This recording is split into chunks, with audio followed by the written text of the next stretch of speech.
Yo, what's up? Kamusta na? Yo! May buntag. Mga tali ko balianon. Guys, may buntag ko nila.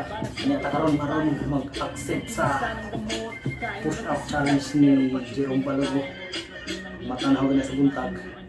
Kabasa to, Jerome challenge 25 push-up. Which is good for 25 days. So, ito nang suklan. Pero paningot ako kay ikan ako ng stationary dyan dito. Hindi man takagawas kay bawal man. Stationary dyan. Paningot ako, nag-warm up ako human. So, ato mong sugdan ang push-up na dyan gihagit dito.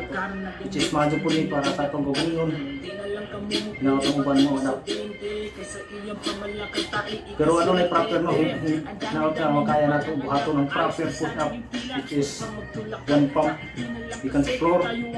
Tapos ang karing atong elbow level sa likod.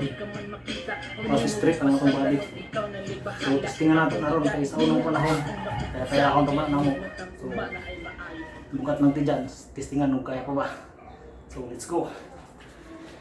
100% Bisaya ni dili ikalimolo yeah. Dili sa panghinang buboy lahi basta taga sa Leyte. Taga-asa ka wala ka tungo kang tuhong tupan. Kalabaro kitang tanan taga sa Leyte. Dungan singit ko set.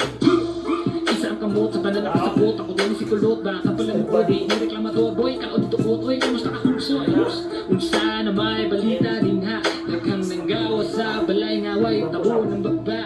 Ha, wanay daghang pang ikasulti sa lihok na ako nakadepende. Taas gito ko upangan boy sa makataas sa punong balite. Pinakal marami sa pag-upo ay pahalat kami din ay isog. Kita tanan sa gasot ang lite dungan singgit kusog.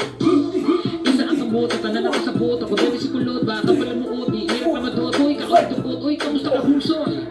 Sana may balita din ha. Daghang nanggawa sa balay ngaway tabo ng baba. Yo, what's up? Kamusta na mga bisiko? Mga amigo, isa na may balita na Kumana po. So kaya na to guys. Naot ka ba? Kuhan sa na to. Para dyan ko itong benching ko kadlaw.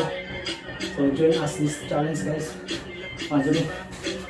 So karon na akong invite or challenge na ang mga former ng mga officer sa CBC Tanuan. Special ito mga school year 2008 to 2012. So now to mag-sit mo ano yung challenge nyo. So let's go!